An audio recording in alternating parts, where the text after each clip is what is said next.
Hello, everybody, and welcome to the 64th edition of the Frank and Stan chat. And it's Borodar from me because I'm in Wales.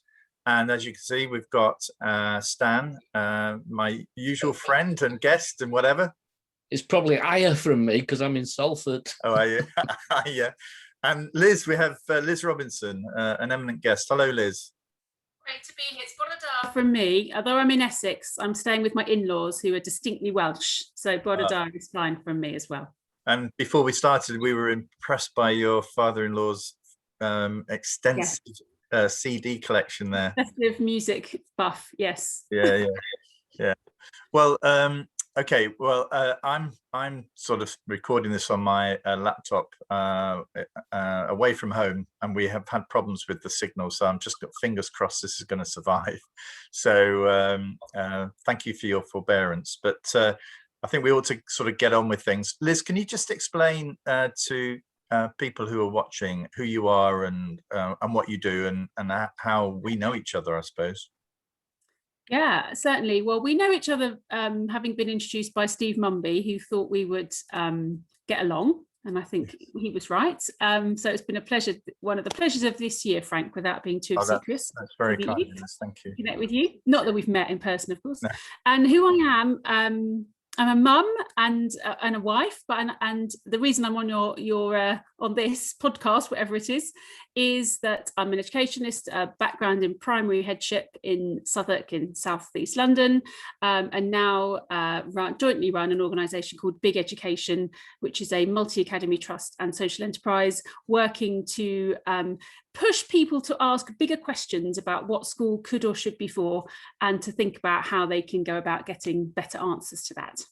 Wow. Yeah. And I think that's the reason why I was so excited to meet you. And I suspect that's why Steve thought we might get on, because I think during all of these 64 chats, we have been trying to challenge the status quo. And I think that speaking to you earlier this year, Liz, I felt a kindred spirit in that. So yeah, I can't wait to give you the chance to share your view on things. So let's go to what's caught our eye this week. So Stan, what's caught your eye? Well, it's nothing to do with education, funnily enough. It's I'm going through sorting things out at my mother's house because she's in a care home at the moment. And I came across a letter from my father before they were married, when my mother was on holiday and my father was at home. And the letter has an apology for not writing back the previous day because he hadn't received her reply from the day before, and it had made him quite angry. And he got so angry he couldn't write back. And it just made me think about the communication in one generation. That was a posted letter per day, replying to the one that you received that morning. And two things. One is, I just think that's amazing. But secondly, the post office must have been far better than it is now in order to guarantee. And when I spoke to my auntie about it yesterday, because part of it was about sending some clothes, posting some clothes to somebody who's on holiday. And she just said, we did that all the time. If you're on holiday and you didn't have the right costume, you would write home to somebody who got that costume and post it to them so that they could wear. And I just found the whole thing in one generation has jumped so far that it was just, see, that's triggered something in me, in that my mother was part of a large family in Southern Ireland and quite a rural community. Yeah, I think the reason why I actually did okay at school was because of her, because she had a decent education. But what used to happen is just before Christmas, a turkey, a dead turkey, would be delivered through the post to us from Ireland, and then would be hung up on a hook outside the back door for about a week or so while my father decided to sort of pluck the thing, and then we would eat that over Christmas. Just the thought of a dead turkey being sent through the post, but actually it probably only took a day or so just to get there, but the thought of it. But anyway, Liz, just put that in context, because my letter in context, because the other thing he'd written about was taking his mother-in-law to Bellevue to listen to Clement Attlee speak. and it was so crowded they couldn't actually get into the main speech, and stood outside and heard some of it from outside. Wow.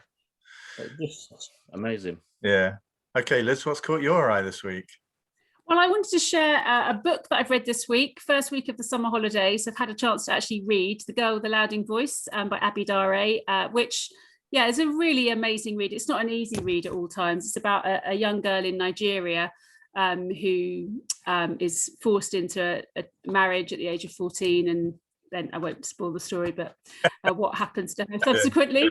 But yeah, I think it really resonated for me. Partly it's a book about women and girls. It's about a book about education, and she believes in education and she desperately wants to be educated, and how girls, particularly in that culture, don't have access to that. Many children don't have access to it.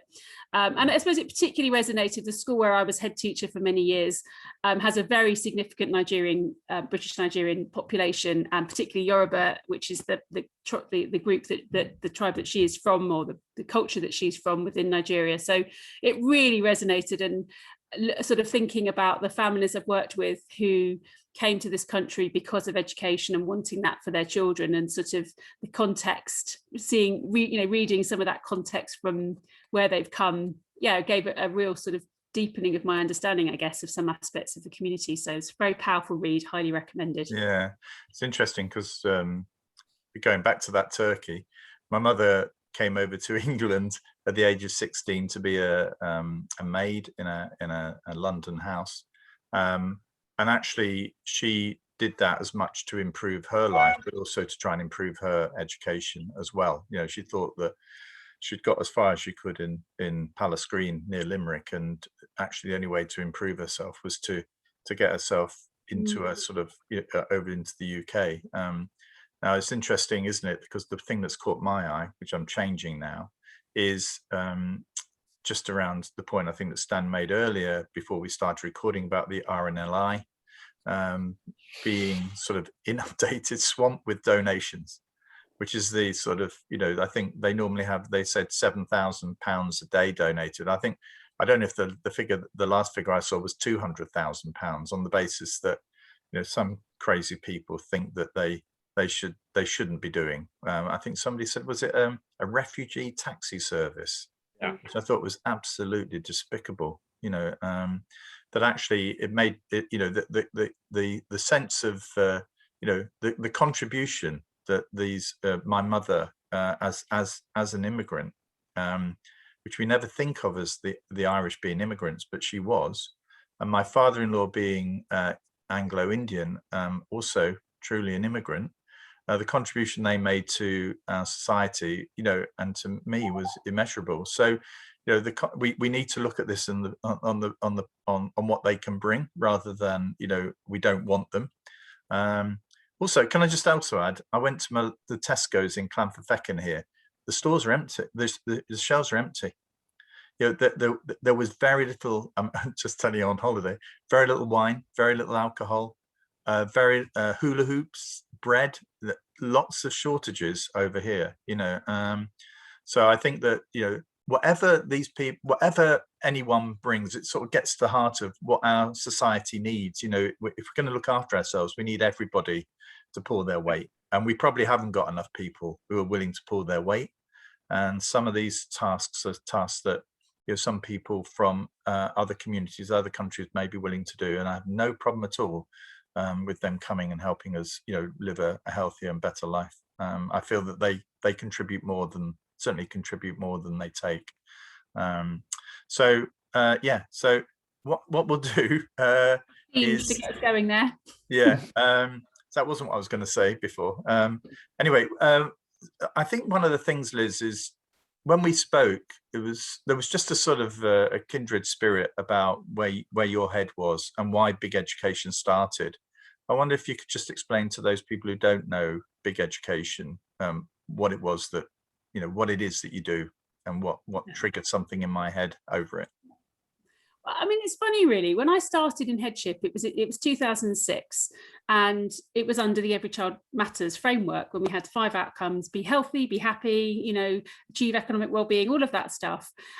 Sure Start centres were a thing. Extended schools was a thing. services, team around the child, team around the school. That was what I came into headship.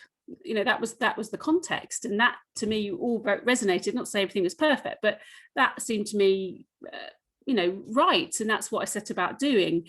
What I would, I suppose, encompass now as whole child education, thinking about all aspects of a child and their development, and thinking about all aspects of how a school and a community responds to the needs in order to help that child develop in that holistic way in all aspects of themselves across a journey through to the age of 19. And that I felt very sort of resonant with me. And I guess what's happened in the subsequent, whatever it is, 16 years, is that has, I feel like I've sort of stayed in that position and created depth and layers of practice in responding to that sort of need, or that kind of purpose actually of what school is about. And the rest of the system, or most of the system, has kind of swung quite considerably in a different direction, which is to take one aspect of what was Every Child Matters, which was around achievement, and focus on that above all else. And that's not to say the system doesn't recognise the other things, but it is so heavily skewed now around academic achievement that those other things do often fall by the wayside. So we now find ourselves, or I find myself, in a position which is considered by some to be quite radical, but I don't think it's radical at all. It's not radical in an international. You're stuck in your ways there, Liz. And I've just stood still and everything else, and resisted the pull, I guess, the political pull, and the kind of sector cultural pull towards being more narrow. That's how I see it. So there's nothing in what I believe and do that is not saying that academic achievement doesn't matter or isn't important. Of course it matters, of course it's important. Our fundamental argument is that it's not the only thing that matters. And I think that's an entirely common sense argument, in fact. And the fact that we even have to be making the argument in the sector, to me, is quite sad and testament to really an ideologically driven, slightly maniacal focus on a few things above all else, which is detrimental to children, it's detrimental to teachers in the sector, and it's detrimental to communities and society. I would argue that it's even narrower than that. It's not just academic progress, it's academic progress in certain areas of the curriculum. It's as narrow as that. Some areas of the curriculum now are almost written off because they're not tested, they're not in the EBAC, that they're not something that appear to be valued. Agree. So it's a subset of a subset that is what gets talked about, and not just, but schools, head teachers, individuals, and whole communities get kind of summed up and labelled and judged based on this one narrow aspect. And the detrimental consequences of that are really toxic in all sorts of different ways. I could be more positive. Frank. No, well, there is no. I think the thing that's worried Stan and I, and we've spoken about this on a number of chats, is government having control of professional development programs for leaders. Because actually, I'm not saying that the profession is just simply sort of like lemmings, just following the line. There are people like us, the people like you, there, Liz, in the system who are really sort of trying to do it differently. But actually, what we've got is a group of young people, tends to be younger people, coming through the system who are being taught in one particular way, as if you've got to see it in this way. And actually, I think the point that was made last week by Rachel Lofthouse, that this is about education, and in a way we need people to be educated and rounded to understand the nuance of leadership, to a point that simple programs, or what appear to be national programs, where there's very little flexibility around what actually is delivered, means that you end up with just similar training programs, which at times probably, in some cases will work and in other cases won't. And I feel as though there are people who are suffering from that as they get into headship, and then sort of floundering around trying to find out, well, I feel ill prepared for this. Well, the reason why you feel prepared for it, you've not really had a chance to think more broadly about what you're trying to do. You've just taken the script as being, I read the script, believed the script, and then you've moved on, and you're suffering from it. And then like a pandemic, and that's not in a manual, and it's not in a handbook. So, and then you have to respond in a different way, don't you? Yeah. I think it's that you're almost now trained to understand the school that you're going to lead, instead of being asked, what kind of school do I want to lead? What kind of school do I want my school to be when I've led it for 5 years? What will it look like? What will it feel like? Those questions should be part of how people get into headship, get into leadership. Because if you don't know, you just continue to do whatever you've been told or whatever's expected. And there's so much more to it. If you believe in a culture, if you believe in values, if that's the way you want to drive your school, I'm not sure there's that much support for that nationally. Say, this is our school, it's different, it's the way we want it to be. Well, I think this is why big education started, wasn't it? I think this hasn't been scripted, folks, but actually, from the conversation I had with Liz, that's where I think you began. That's right. So my own school, where I was head teacher and then co-head teacher for a long time, 13 years, well, quite a long time.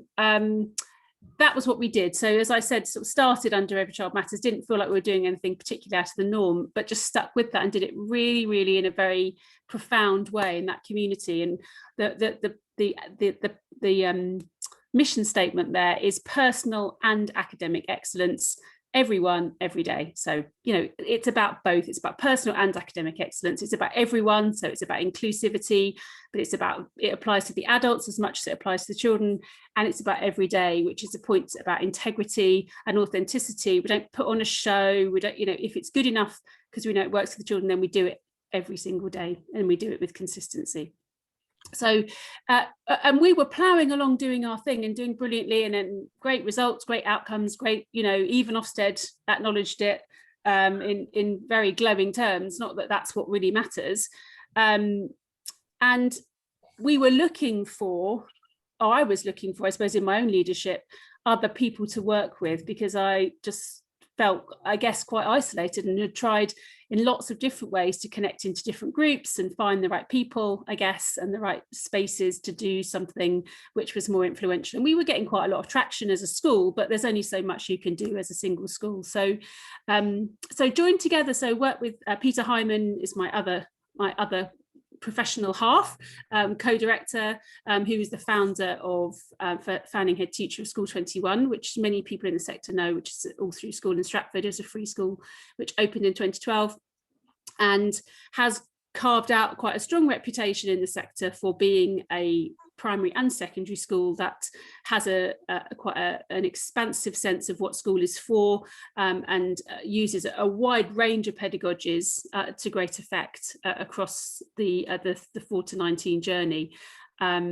And also formed Voice 21, which is a charity which now works in, I think, about 1,000 schools across the country, promoting the skills of oracy, so teaching children to talk and teaching children through talk, which is a really fundamentally important pedagogy and shift in terms of who has a voice, who gets to speak, and how we actually empower our young people to have a voice and to be able to articulate themselves. So we're now a group of schools. We've got another new school opening in September, and we think it's important that we are a MAT. We have skin in the game. We run schools. We're dealing with the reality of all the challenges, and they all serve areas of very high social need in London.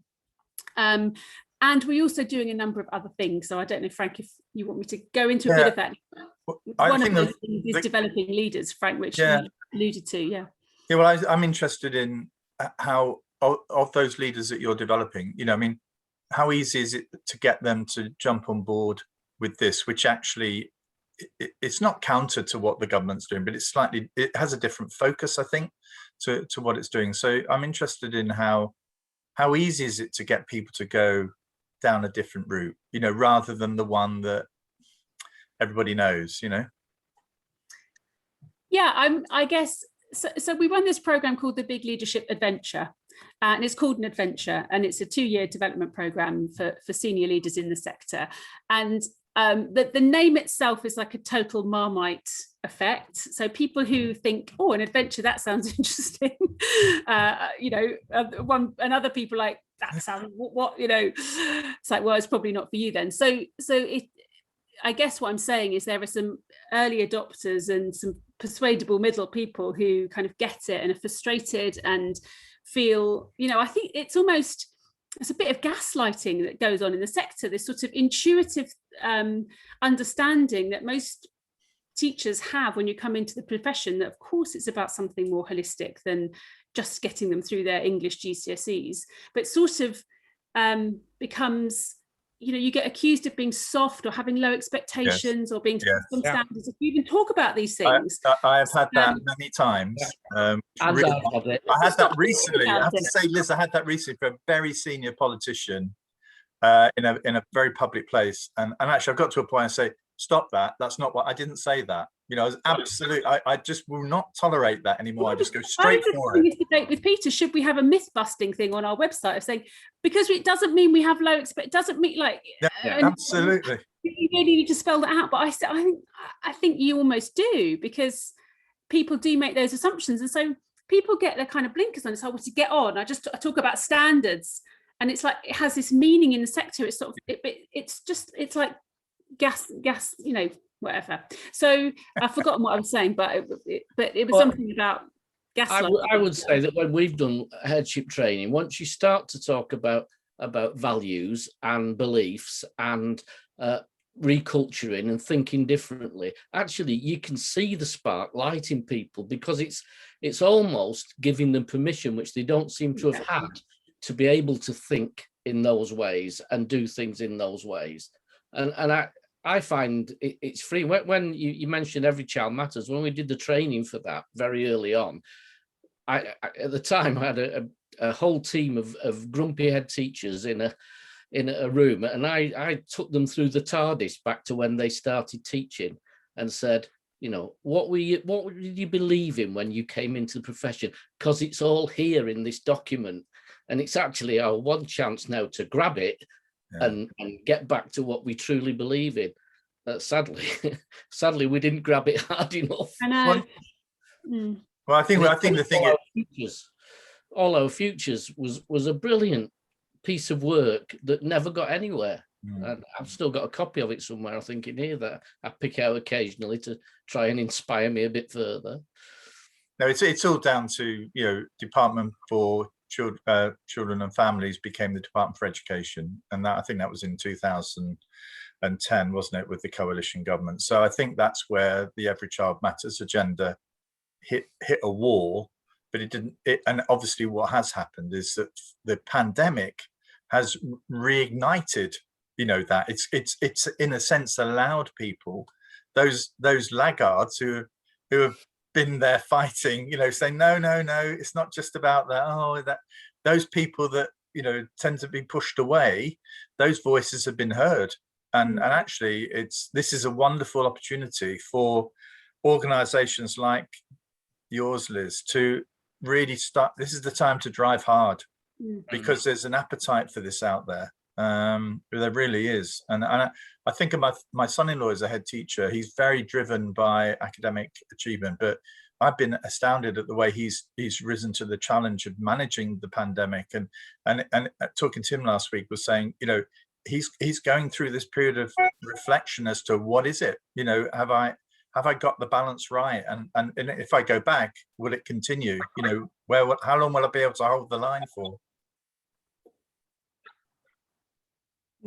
Yeah, I think what's been interesting is parental views on what they're missing out on because the children aren't in school, and it's all the things that schools have continued to fight for and continue to do, and yet have never been valued.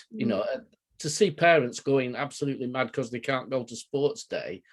I do have a big thing about sports day. I always say to new heads, if you really want to wind up the local population, say you're not doing a sports day, because you'll get more complaints. But it's the Christmas play, it's the end of term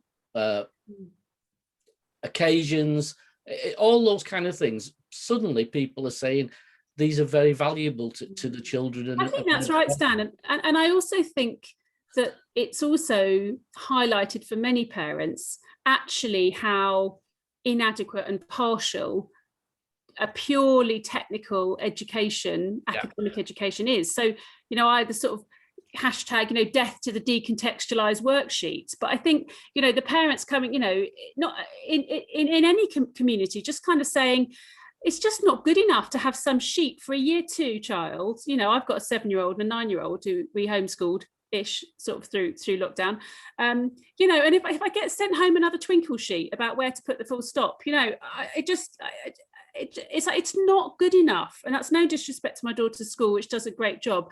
It's the prevailing norm that, they've got to get it's year 2 grammar. And I'm thinking, I do not give a monkeys about that. She needs stimulation. She needs something to engage her. She does not need a sheet about where to put the fronted adverbial just to get that one in there. Now, not to say I don't want her to learn about fronted adverbials. It's about, to me, I mean, my husband, bless him, he after lockdown, he said, I get it. It's about purpose and context. That's what I talk about all the time. It's not about not having rigor. It's not about not teaching technical aspects of writing, say in primary. Of course you want to, but it's about giving them a purpose for the writing. It's about giving it some context for the learning, and then then you can't stop them. And that's the thing for me. Some of the pedagogies that have had such a bad name in the sector, like a project-based approach, that doesn't mean there's not rigor. It's another kind of myth-busting thing. Yes. Project-based learning done properly with proper training and a proper framework for planning is incredibly rigorous. It's not, there's nothing fluffy about it. It's just, it is a different pedagogy. And the trouble is, of course, is that because it's the investment in it has been in a certain type of pedagogy and a certain approach, is that we haven't got the skills in the sector to do some of these other approaches really well. So then you're comparing something done badly with something that is done well because everybody's been blooming drilled in it for 15 years. And of course, one comes out better. So anyway. I mean, because I was ahead a long time ago, schools were often split into, or had a reputation for either being a caring school or an academic school. And I can remember on several occasions people saying, well, which are you? And I used to say, we're a caring school that cares so much for the children that they do academically well, because that's part of caring for children, making sure they have those skills and knowledge and understanding to be able to get on. But it was, oh no, we're a caring school. We don't push for high stat. What? And there's no doubt, and it's probably a bit before my time, but when I first went to my school, it stank of the kind of low expectations, inner city, kids like this, what do you expect? It stank of it. The whole building it literally stank. It was horrible. So I'm not saying that wasn't a real thing. It was a real thing of the kind of, well, what can you expect of kids like this? Which often came, as you say, Stan, from a place of love and kind of care, like, oh, these poor kids, and we shouldn't push them to. So it is a real thing that needed countering. And that's, that Teach First and Future Leaders and all these kind of initiatives which are about addressing disadvantage and challenging some of those kind of assumptions about underachievement of children from disadvantaged backgrounds have absolutely been right on shining a spotlight on that. And I think now, to me, it's about the next phase of evolution, to say, well, yes, we're right to have a focus on academics, but it doesn't have to be. We are capable of doing more than one thing at the same time, because we are incredible complex beings. But that goes to your point, Frank, about leadership, is if we train leaders in this kind of narrow way, that there's a way you do this, well, then you're not enabling leaders to actually engage in complexity, to engage in the fact that, we need to be agile, things are dynamic, things are changing, and that what we need as leaders is to be flexible and adaptable and responsive and reflexive to circumstances as they change and develop, and actually to be able to look to the future, which is, of course, what vision is, isn't it? Is having ideas and thinking, well, what could it be? And Stan, before you were saying about, getting heads to have a vision, and I always think it's one of the most depressing conversations you'll ever have with a head teacher. Say, what's your vision for the school? And they say, we want to be outstanding. And I literally want to rip their tongue out of their mouth. I cry when I hear that. I really cry. Which version of outstanding?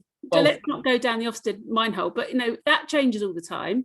But to me, the critical part of that is, well, what does your community actually need? And one of my proudest moments in one of my Ofsted reports, I shouldn't be proud of anything Ofsted says, but when they acknowledged, they said this school, the children don't have to fit the model of the school is modelled around the needs of the children. And that, to me, I was like, yes. I can't believe you saw that, Ofsted, but yes, you're absolutely right. And that to me meant more than anything. That was a few inspections ago. But how do you actually understand what your community needs? What are the actual barriers? Talk about barriers to learning.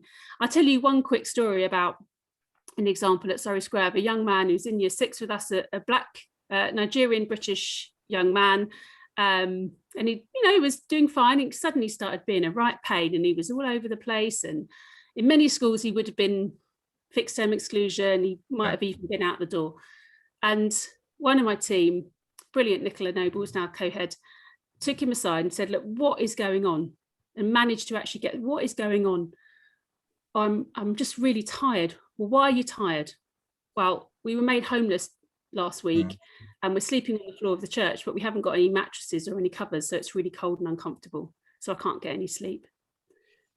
Okay, so that night they had blow up mattresses and sleeping bags, and then we started the work with the family to actually get them rehoused. But we didn't, and if you don't know, that would have been another black boy statistic who would have been excluded and on a trajectory that we all know, sadly, has a very strong kind of correlation to it. So do you understand what is going on in your community? And are you actually responding?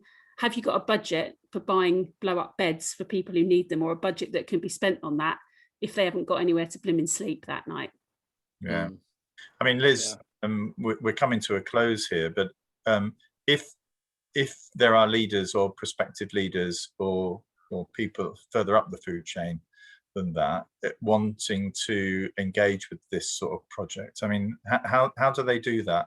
And is there something very northern about some of this as well? Because it's got to have a sense of place as well, hasn't it? Yeah, no, thanks for giving me the opportunity to plug that. So this program we run called the Big Leadership Adventure, we're running our first national program this year, so welcoming leaders from all around the country. There's probably a window of about a week for anyone who saw this and thought, well, that does sound interesting. And if you search Big Education, Big Leadership Adventure, you will find it. We're also running a number of different initiatives, one of which is rethinking assessment. So we haven't really touched on assessment particularly, but another huge topic for us. And if you're interested in what we're doing about that, there's we're part of a big coalition, this piece of work called rethinkassessment.org, and yeah, that's really pushing this moment to say, look, exams didn't happen in the sky, the sun stayed in the sky, not to say it's perfect what happened, but there's an opportunity to rethink. And the last thing I'd point people to is another initiative we did over lockdown, which is learning from lockdown. Again, if you Google search for it, Big Education Learning from Lockdown, which is a bunch of blogs, but also we pulled together some playbooks to kind of really try and get some of the insights about what's been learned from this process. We did that very early on. A lot of people, of course, have kind of caught up with that. But for people like us who are interested in change, as you say, this disruption has brought real opportunity, and we're really trying to support people in lots of different ways. And we're working with senior leadership teams, and we've got this framework for how to think about your school. It's almost like an alternative Ofsted framework, but without all the Ofsted connotations. So how do you, some of those questions, Dan, you were talking about there, how do you really think about your purpose as a school? How do you really think about your culture and what you want to do? And we're really happy to be working with schools on that. So yeah, so if you're interested, we'll get in touch, and we're looking to build the movement and build the momentum for change. Yeah, that's brilliant. I mean, and I think if there are many people out there who don't want to go back to where we were before, and actually if they don't take this opportunity, there's a guy in his mid-60s who's been through a lot of this in his career. This is the opportunity. This is the time. There has never been a time like this before, and actually you will regret it. Younger people who who don't take this opportunity will regret it further down the line, because I just worry very much about where all this is heading. But anyway, thank you, Frank. Thanks for the opportunity. No, it's been what absolutely. we find is the people who come together, it is that sense of collegiality, that sense of courage, collective courage and camaraderie, and just sharing of great practice. And there are lots of people out there doing great things, and I think some it's about joining the dots, isn't it? And I use the kind of stars in the sky kind of metaphor, and if you join them together in a constellation, then you stand out and you're definable. So joining up and connecting with people who are doing similar things is it's so important, and that's how we can create change together. Brilliant. Well, thank you very much. We're going to have a 2-week break, and then we're back with Jenny Webb, who has been a guest before, Funky Pedagogy. I suppose in a way I'll miss it next week, Stan. Yeah, I don't know what I'll do on a Friday morning. But Liz, you've been a great guest. I'd love you to come back again and perhaps talk about that bit around assessment, which I know we haven't got on, and I know you've got some strong views on that as well. And it's actually giving people support in terms of what that might look like, because I don't think it's that obvious to some people. I think it's also letting people know there are other people who think differently, because it isn't easy to access stuff, particularly if you use the Ofsted DFE for your information. There's nothing there that leads you to say maybe you need to think differently. Yeah. There's a better program than this, but we're not going to tell you about it. Yeah, there isn't, is there? I mean, no. Just as an aside, the music thing today, the music subject review that's just been, I feel as though it's almost forced the word knowledge into it, by making knowledge something that I don't truly think it is. But procedural knowledge is how you learn to play something. It's just procedural knowledge. So that's the order in which you do things in order to learn to play, not a skill of playing, which is what it really is, and a honed skill and an improved skill to mastery, which is what it. But I don't know. Everything seems to have lost any word other than knowledge. Well, as you know, normally I'd have 2 guitars behind me if I was at home, and I know that I do need knowledge and skill to be able to play that guitar, because my skill will take me so far, but it's the knowledge that I need to actually sort of develop further. I can't do it with one without the other. I can know the knowledge of theory, but actually it won't allow me to play the bloody guitar. I mean, I need it all. I need it all. And the other word that's missing is experience. Yeah. You need experience of music, and you need to experience music. And it's in there, but hidden under another kind of knowledge. Liz, you finish us off this week. This ability to hold 2 things to be the case, knowledge and skill, personal and academic. It's that is an issue in the sector. And actually, it's if you go to psychology, that's actually there's something through adult ego development that is actually about this, being able to hold 2 things to be the case, and it's about complexity and it's about nuance, and as a sector we're sort of limiting ourselves literally in a sort of developmental way of being fixated on one thing, and this ability to hold 2 things to be the case, and then it's about judgment, it's about wisdom and experience and nuance, and that is what is sadly missing both from our politics, and that is what's being filtered down into our policy around education. And it's really critical. If ever this last 18 months has shown that there's a need for us to understand complexity and be able to be responsive and deal with the unexpected, I mean, surely we need to be engaged in that. So I have to say that last 2 minutes, Liz, proves why we get more people watching these Frank and Stan chats when we have a guest as good as you than if it is just Frank and Stan. So thank you very much, Liz, and thank you everybody for watching, and we'll be back in 2 weeks after our summer break. So thank you all.